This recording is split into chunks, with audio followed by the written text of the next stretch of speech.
Le renard et le loup. Conte russe, lu par Sabine pour audiocité.net, sous la licence Art Libre.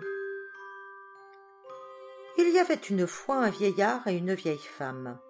Le vieillard s'en alla pêcher des poissons. Il en rapporta à la maison une pleine voiture. En route, il vit un renard couché tout en rond. Il descendit de sa voiture, s'approcha de lui. Le renard ne bougeait pas.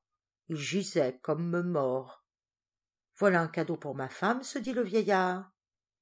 Et il s'empara du renard, le mit sur sa voiture et continua son chemin. Le renard prit son temps. Il jeta l'un après l'autre tous les poissons de la voiture, et quand il les eut jetés, il descendit. « Regarde, ma femme, dit le vieillard en arrivant, quel beau collet je t'ai apporté. »« Où cela ?»« Sur ma voiture avec les poissons. » La vieille court à la voiture. Elle ne trouve ni collet ni poisson, et se met à gronder son mari.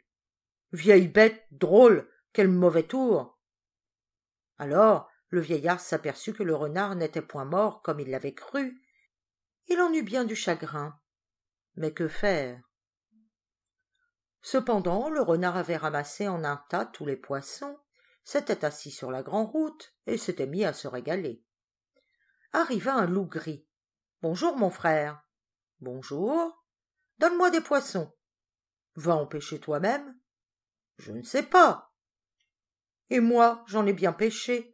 Va sur la rivière, près d'un trou à glace, mets ta queue dans le trou, assieds-toi et répète ces mots. Venez, petits et gros poissons, vous prendre à mes hameçons.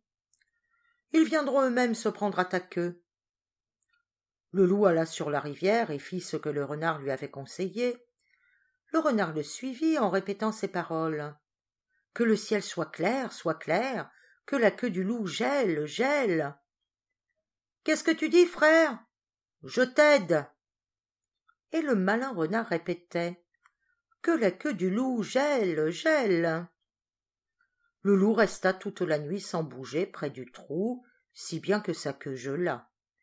À la fin, il voulut s'en aller, mais il n'y avait pas moyen. « Que j'ai pris de poissons, pensait le loup, je ne peux même pas les tirer de l'eau. » Mais voici que les femmes du village viennent chercher de l'eau. « Au loup, il faut le tuer !» Elles commencèrent à taper dessus, qui avec son bâton, qui avec son seau, chacune avec ce qui lui tombait sous la main. Le loup saute, bondit, il arrache sa queue et se sauve sans regarder en arrière. « C'est bon, se dit-il, tu me paieras cela, mon frère le renard. » Tandis qu'il cherchait à se consoler ainsi de ses peines, le renard était en train de chercher s'il ne pourrait pas encore escroquer quelque chose. Il se glissa dans une chaumière où les femmes étaient occupées à cuire des crêpes, se fourra la tête dans un seau de pâte, se la barbouilla bien et se sauva. Le loup le rencontra. « Voilà donc tes leçons, drôle, on m'a mis tout en marmelade. »« Eh, mon pauvre petit frère, chez toi ce n'est que le sang qui a coulé, chez moi c'est la cervelle, on m'a encore bien plus rossé que toi, regarde, j'ai peine à me traîner. »« C'est vrai, dit le loup, où vas-tu ? » ?»« Vraiment tu me fais peine et je te pardonne. Assieds-toi sur moi, je te porterai. » Le renard s'assit sur le dos du loup qui le porta, et le renard chantonnait tout doucement. « Celui qui a été battu porte celui qui n'a pas été battu. » « Qu'est-ce que tu chantes, frère ? » ?»« Je chante. Celui qui a été battu porte celui qui a été battu. » « Ah, c'est bien vrai, frère. »